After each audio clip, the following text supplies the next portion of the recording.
I'm now going to talk about Bode plots, or Bode plots if you're German. The idea is, it's really what most people would think about as being a frequency response plot or a phase plot. We have to think about, first of all, plotting things on a log scale. In fact, it's going to be decibels of the value plotted against frequency. And decibels obviously are this logarithmic unit that express the ratio of something against something else.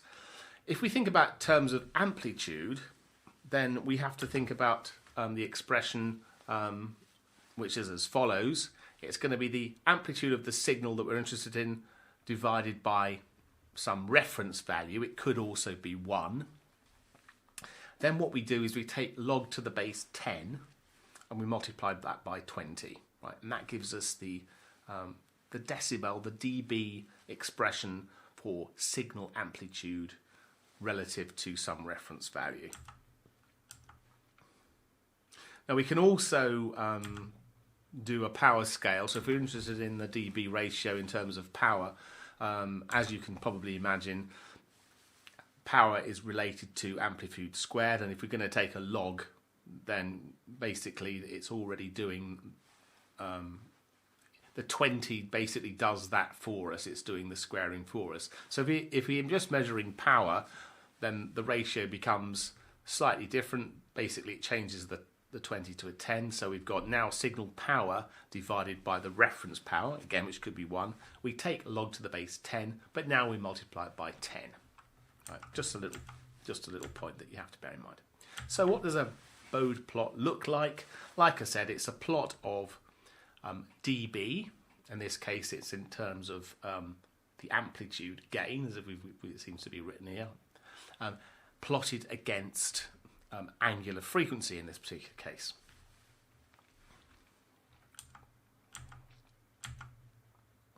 And generally also the frequency is also on a log scale, right? So we want this to be a log frequency scale as well.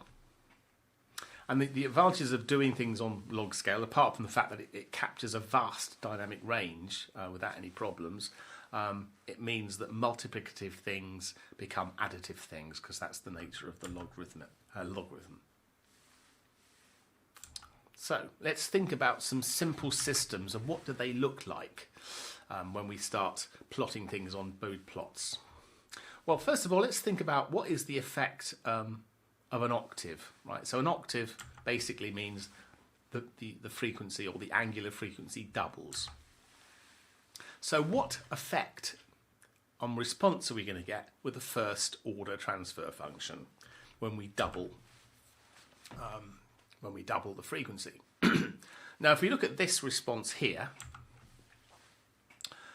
what we see is the characteristic 1 divided by s plus a in the s domain.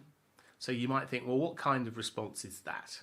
So 1 over s would correspond to an integrator. So 1 divided by s plus a, it's going to be some kind of low pass characteristic. But what we can also see is when the frequency becomes very, very large, which basically means the s term is going to become very, very large, we can start forgetting about the a term. So at really high frequencies, when the s dominates, this goes to effectively 1 divided by s, so it's acting like an integrator. Okay. So we can now think about, this is in terms of the amplitude response. The amplitude response is approximately equal to 1 divided by the frequency. So if we double the frequency, we can basically calculate what the dB ratio of this is going to be. It's going to be the response of when the frequency is 2 times omega divided by the response when it's just omega. And the response when it's at the higher frequency is going to be 1 divided by 2 omega, and the response when it's at the lower frequency is going to be 1 divided by omega, right? That's quite obvious. And we end up with a half, right? So this term is going to end up being a half, in this particular case. So what we have to do now is we have to take log to the base 10 of that and multiply it by 20, and what we end up with is approximately 6. So this is actually telling us if we have a first order system and we increase our first order, in this case low pass characteristic system, and we double the frequency, then we end up with a reduction in response by 6 dB. So minus 6 dB is what we get out in this particular case. So a first order system, the response falls off 6 dBs per octave. If we had a high pass characteristic, well, that would be obviously something where the characteristic transfer function looks a bit like this. S plus A would be a good example. In fact, at very, very high frequencies, you could say, well, we can see what's going to happen here. When S goes to huge values, and it's just effectively equal to S. And that's going to be a differentiator. And that's also why a differentiator's got this high pass characteristic, of course. So in this particular case, the response at twice the frequency, a response at 2 omega, is going to be 2 omega, right? And the response at omega is just going to be omega. So we're going to get a ratio now of the response at the high frequency divided by the low frequency of 2 rather than 1 divided by 2. Consequently, we're going to get a positive 6 dB per octave increase. We could also do this per decade, in which case we wouldn't get an increase. We wouldn't get values of 2, we get values of 10. So in terms of the low pass system, we have a response given by 1 divided by 10 omega divided by 1 over omega, and that would come out as minus 20 dB. So we can think about this a bit more generally in terms of first order systems, but also then in terms of second order systems. So what this is telling us, with the first order system, we're going to have a low pass response of the form, right? Low pass transfer function of the form of 1 divided by S plus A, and this is going to roll off things at 6 dBs per octave. A high pass characteristic, we've got the transfer function of the form S plus A, and this is going to give us an increase 6 dBs per octave, so it's going to be positive. If we have a second order system, then we have this kind of form. As S gets really, really big, rather than this now going to 1 divided by S, it effectively goes to 1 divided by S squared. So this is effectively squaring it. So as we can imagine, that's the same as multiplying 6 dBs by 2, so we end up with a minus 12 dBs per octave effect. If it was high pass, we'd end up with a plus 12 dBs per octave increase. So generally speaking then, asymptotic roll-off or increase is going to be 6 dBs per octave per order. So a higher order system is going to have a bigger effect. So now let's think a little bit about Bode diagrams and what you could say about characteristics of systems just looking at them. And like I said, what you see on a Bode diagram is a plot of the dBs of the response on the y-axis against logarithmically plotted frequency. And you'll also have a corresponding phase relationship. So you plot the phase shift as a function of this frequency, which is plotted again on a logarithmic scale. And typically then, this is kind of a low pass characteristic. So at low frequencies, you've got 0 dB, and it's falling off as the frequency goes off, right? As the frequency goes up, the response is falling off. But we also get generally a shift in phase as well from a system like that.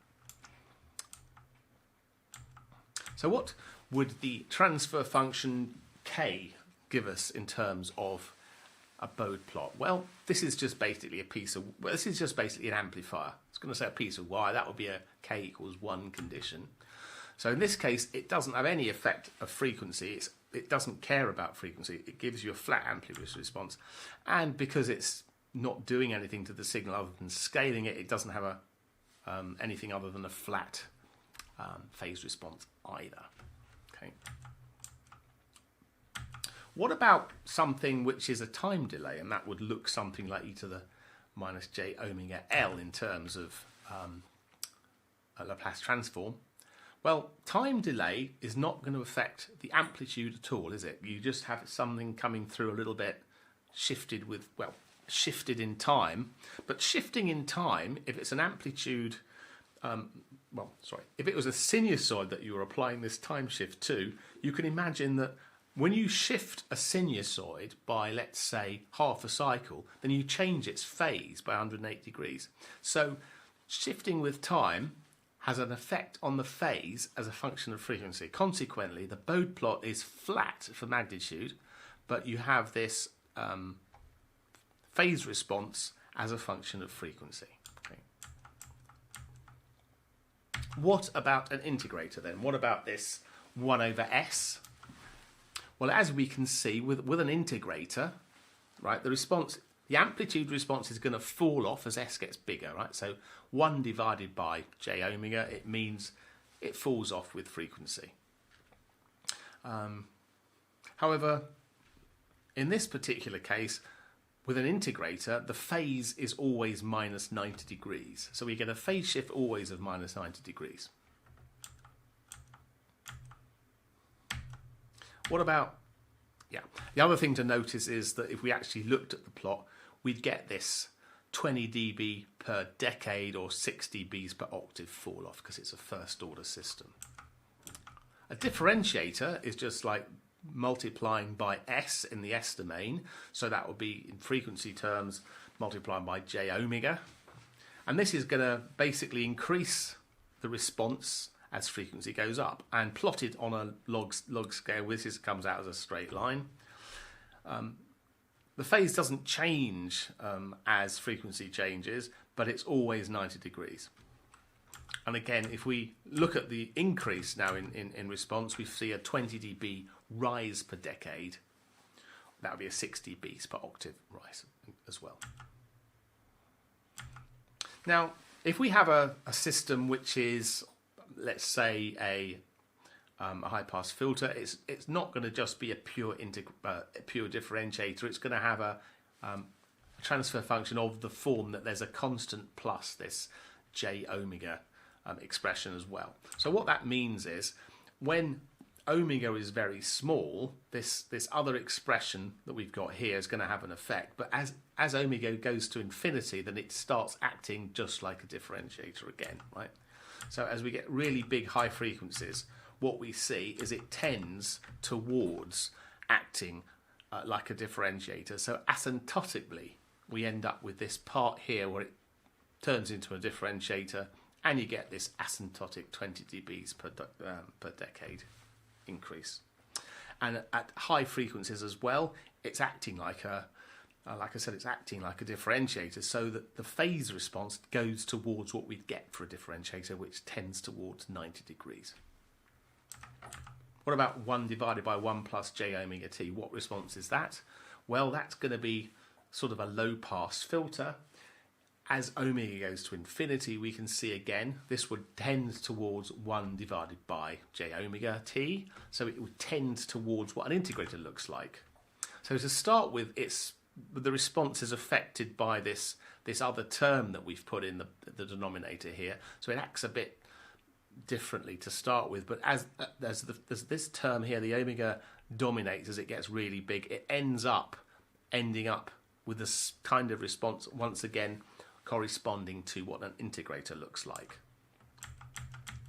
So it tends towards being an integrator at high frequencies, and therefore we get at higher frequencies we get 20 dBs per decade fall off, and it also tends towards the phase response of an integrator as we go to very high frequencies as well.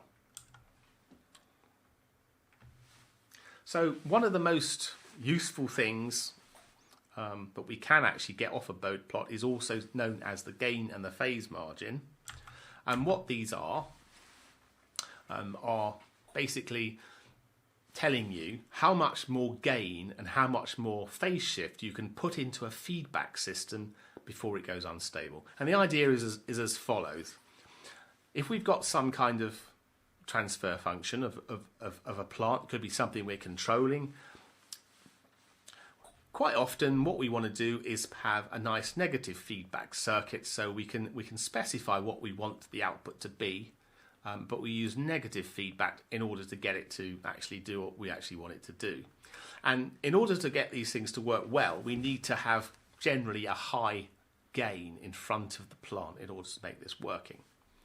Now the problem is, as you increase the gain, you change the location of the poles, and what can happen is you can change them so they end up no longer being negative real, they can end up being positive real, and the system goes unstable. Another way of thinking about that is thinking about the following. Imagine we've got this plant here, right, and it's got an amplitude response. Of course, it could be like low pass filter, it could be a high pass filter, but it's got an amplitude response. And what's going to happen is it's also going to have a phase response. Now, if the phase was always 0 and it never shifted the phase, then when we take the output here and we feed it back to the input here, it's always negative feedback. Now, the problem is what happens when this does have basically a response in phase which is shifting as a frequency changes. It could be that as frequency goes up, we start changing from having a phase response of 0 to some stage having it 180 degrees. So if the output now here is 180 degrees shifted, and then we feed it back through the negative feedback loop, 180 degrees shift changes negative feedback to positive feedback. So when that happens, we want to make sure that the loop basically has a gain of no more than 1. We don't want any more gain than 1, otherwise it's unstable. So we've got to ask ourselves, what happens when this situation arises? What is the gain of the system we can put in here, right, such that when this system overall ends up with going back to unity feedback because there's a phase shift, how much gain can we put in at that point? And the amount of gain we can put in when this thing does a phase shift of 180 degrees is known as the gain margin. Right? We look at the plant and we say how much more gain can we add to this system until at 180 degrees we get positive feedback and the system goes unstable. We could look at the thing in terms of phase as well. We can say, well, actually, imagine we know that this has got a gain of unity at a certain frequency. What is the phase response at that frequency? And if it's less than 180, if the phase is less than 180 degrees, it's fine. But how much more phase do we have to put in? How much more do we have to shift the phase in order to go unstable as well? So there's two things. There's the gain margin, how much more gain we can put in to get it going unstable, and the phase margin, how much more phase shift we can put in for it to go unstable. And we can look at both of these things on the Bode plot quite easily, right? So what we do is we say we're just going to plot. This is actually looking at the top one here is looking at the response in amplitude of the system, right? Let's just look at the black one. And the bottom one here is looking at the phase response. So what we want to look at now is the gain margin. So what we need to say is, when the phase is 180 degrees, and it's not obvious looking at this, but that's this line here, right? We look at that point. Where are we on the amplitude response of the system? And as you can see, it's less, right? It's less than 0 in terms of dB. So the gain margin question is, how much more gain do we have to add in order to get the gain to 0 dB, which means unity, right? And that's called the gain margin. And if we put more gain in than that, it'll go unstable. Correspondingly, we can also look at when the system is at 0 dB, and incidentally, it might never be there, but if it was, in this particular case, we see here, the system's got a gain of 0 dB, which is actually in linear terms, that's 1. it says, well, what's the phase at that point? And you see it's less, it's not getting to 180 degrees out of phase, which is good. But if we add a bit more, we can get it there. So if we added a phase shift of more, this phase margin amount, we'll get the system to go unstable again. And that's not what we want to do. So this is the gain we need to add. That'll give 0 dBs 180 degree phase shift. And this is the extra phase that we need to add to get it to 180 degrees phase shift at 0 dB, right? So we can look at our example here of a system with a gain margin. I think that value is actually wrong, but it's a sort of 6-ish value, right? We've got a phase of about 6. Sorry, a gain margin of about 6. So when we're running this system with a gain margin of about 6, and we put in a gain of 3, what we see is the response is going to be stable because we're not putting enough in to get this system to actually go unstable. So if we built this system and give it a square wave, or we give it a step input, we'll get a response that looks something like this. It's going to be a decaying sine wave, but it's going to decay away. And the important thing is when we put it in with a value that is over the gain margin, so if it was a gain margin of 6 and we stick in 7, then what happens is, well, now the feedback loop, right, is giving us positive feedback of more than unity, so which means it can only go unstable. So this is going to drive the system such that if we give it a step input in this case, we'll give it a kick, it'll start oscillating and it'll get bigger and bigger and bigger and bigger, and it goes to infinity and it ends up basically in a real system hitting the rails, but that means it's gone unstable.